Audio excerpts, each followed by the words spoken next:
Le seuil des 2000 milliards d'actifs sous gestion a récemment été franchi pour les ETF en Europe et le marché a doublé depuis 2020 pour ses produits financiers selon les données du site ETF Books. Depuis quelques années, les stratégies de gestion passive basées sur les ETF ont le vent en poupe et leur popularité a explosé auprès des professionnels comme des particuliers. Au point qu'on peut se demander aujourd'hui, est-ce que ces stratégies ne deviennent pas justement un peu trop populaires pour leur propre bien ?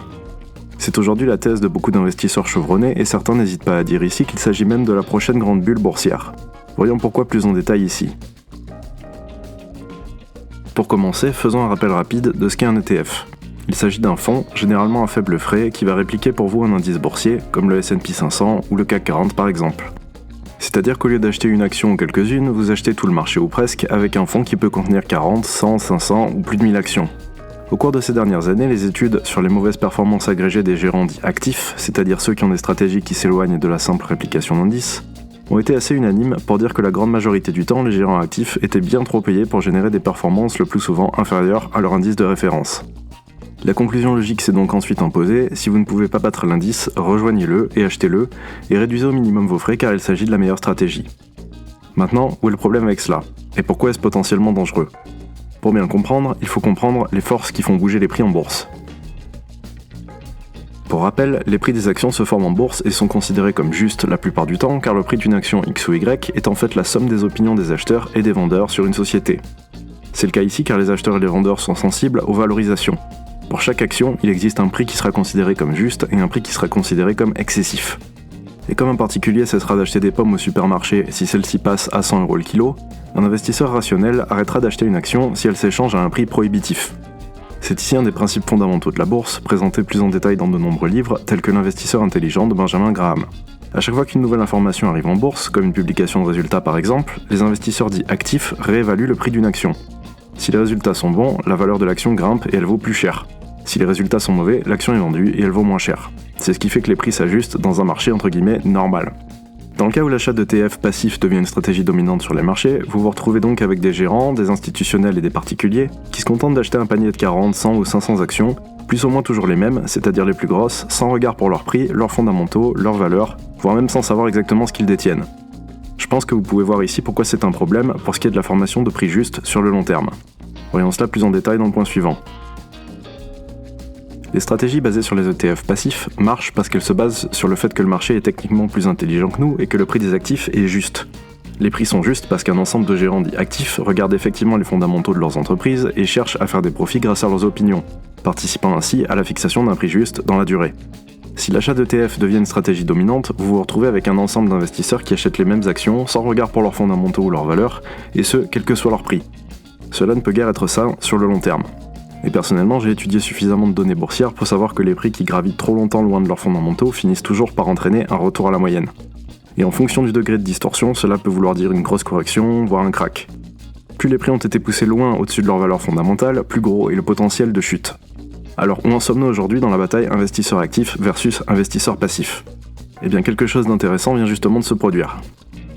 Selon les dernières données publiées par Morningstar, la gestion passive a dépassé en volume pour la première fois la gestion active en fin d'année dernière. Ce qui veut dire qu'il y a désormais théoriquement plus d'investisseurs qui se contentent d'acheter des indices plutôt que d'essayer d'acheter des sociétés de qualité à prix raisonnable. Quelle part d'investisseurs passifs peut tolérer le marché avant que les distorsions causées ne deviennent trop importantes ?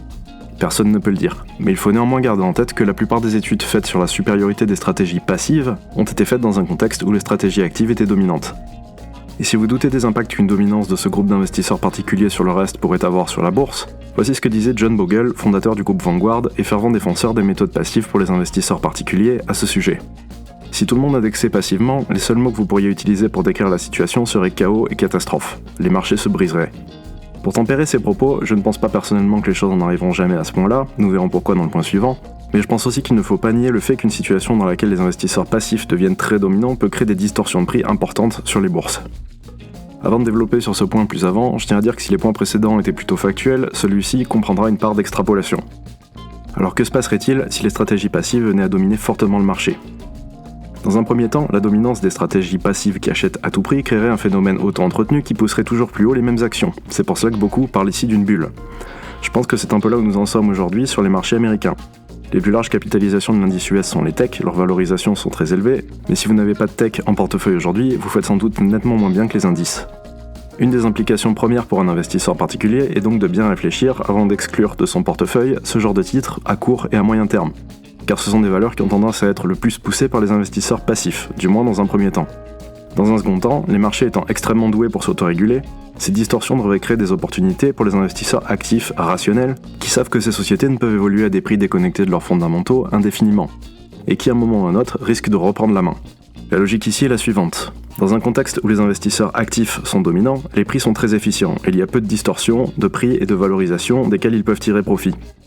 Dans un contexte où les investisseurs passifs sont dominants, les écarts prix et valeurs deviennent plus fréquents, et le contexte général crée des opportunités de profit et d'arbitrage pour les investisseurs actifs. Ou comme le disait un investisseur dont j'ai oublié le nom mais qui était peut-être Warren Buffett, dans ce business, vous voulez vraiment avoir des compétiteurs qui pensent que ne pas réfléchir est un avantage. Pour apporter un dernier élément à cet argumentaire, j'aimerais éclairer la situation sous un angle qui est assez peu considéré bien qu'assez logique. Celui que la gestion passive au sens strict n'existe pas vraiment. Quand vous choisissez d'investir en répliquant un indice boursier, vous choisissez d'investir en utilisant la stratégie de l'indice. C'est-à-dire que comme il n'y a pas de moyen objectif de détenir les milliers d'actions qui composent les bourses mondiales tout en même temps et dans les mêmes proportions, votre portefeuille est forcément biaisé. Je m'explique. Vous avez un ETF S&P 500 ? Vous êtes aujourd'hui très concentré sur les larges capitalisations et sur les États-Unis, plus spécifiquement sur les valeurs technologiques. Vous avez un ETF Monde MSCI World ? Vous êtes aussi concentré sur les larges capitalisations et sur les États-Unis. Vous avez un ETF sur le CAC 40 ? Vous êtes concentré sur les larges capitalisations françaises et plus spécifiquement sur le secteur du luxe. Bref, vous aurez compris le propos ici, quoi que vous fassiez, vous faites directement ou indirectement des choix de positionnement de portefeuille, et vous sur- ou sous-pondérez certains secteurs et certaines actions. Dans le cas d'une gestion indicielle, vous laissez juste l'indice décider à votre place lesquels, indifféremment de toute considération de valeur et de qualité. Ce qui est une bonne idée pour tirer parti des recherches des autres, tant que les autres font leurs recherches. C'est un élément à garder en tête ici pour tous ceux qui pensent que les stratégies passives sont la seule bonne manière, entre guillemets, d'investir. Le but de cette vidéo n'est pas tant de prêcher une approche plutôt que l'autre. Si vous avez peu de temps à consacrer à la bourse ou peu d'expérience sur les marchés, les ETF passifs sont toujours ce qui vous donne les meilleures chances de gain. Mais simplement de rétablir un peu d'équilibre dans la vision actuelle dominante qui est que les ETF passifs sont la seule manière entre guillemets intelligente d'investir en bourse aujourd'hui. Quand je suis arrivé en bourse autour de 2010, nous sortions d'une décennie perdue sur les actions suite à la crise de 2008. Et personne ne voulait entendre parler de gestion passive, d'achat-conservation ou de DCA de long terme sur des ETF en actions. Les stratégies dominantes étaient essentiellement basées sur le trading de court et de moyen terme et sur le suivi de tendance. 10 ans plus tard, la plupart de ces stratégies ont été battues largement par les indices boursiers. Notez qu'elles avaient pourtant eu des retours extraordinaires sur la décennie 2000-2010. Aujourd'hui, nous sortons donc de plus de 10 ans de retours extraordinaires sur les indices, en particulier sur les États-Unis, et le consensus commence à être très unanimement en faveur du fait que vous êtes entre guillemets stupide si vous faites autre chose que de la gestion passive sur des ETF. D'expérience, rien de très bon ne ressort en bourse en termes de rendement de stratégies qui sont trop largement appliquées, et l'environnement général change sans cesse. C'est pour cela que la meilleure stratégie boursière de la décennie passée est rarement celle de la décennie suivante, et que vous devriez toujours vous méfier quand une stratégie est présentée comme strictement supérieure à toutes les autres. En bourse, tout est cyclique, tout change, et pour bien investir, il faut rester rationnel et savoir s'adapter. Pour conclure, j'espère avoir pu apporter quelques éléments ici qui vous donneront matière à réflexion sur le contexte boursier général dans lequel nous évoluons, et sur ses éventuelles implications. En tant qu'investisseur actif moi-même, je dois souvent faire face à l'argumentaire du « la gestion passive est meilleure » qui est devenu très dominant à mon sens aujourd'hui par rapport à il y a quelques années. Et comme nous avons pu le voir ici, les volumes gérés passivement sont là pour confirmer ce sentiment. Que vous soyez un investisseur actif ou passif, je pense qu'il est toujours important de bien comprendre l'environnement de marché général dans lequel nous évoluons, afin de faire des choix d'investissement éclairés. Et j'espère que vous aurez trouvé des choses intéressantes ici. Si c'est le cas, n'hésitez pas à liker la vidéo et à vous abonner à la chaîne, cela m'encourage toujours à continuer de publier du contenu comme celui-ci, qui prend toujours pas mal de temps de recherche et de montage. N'hésitez pas à me dire dans les commentaires si vous êtes vous-même un investisseur actif ou passif et pour quelles raisons, et sur ce, je vous dis à très bientôt pour une prochaine vidéo qui vous aidera à mieux investir.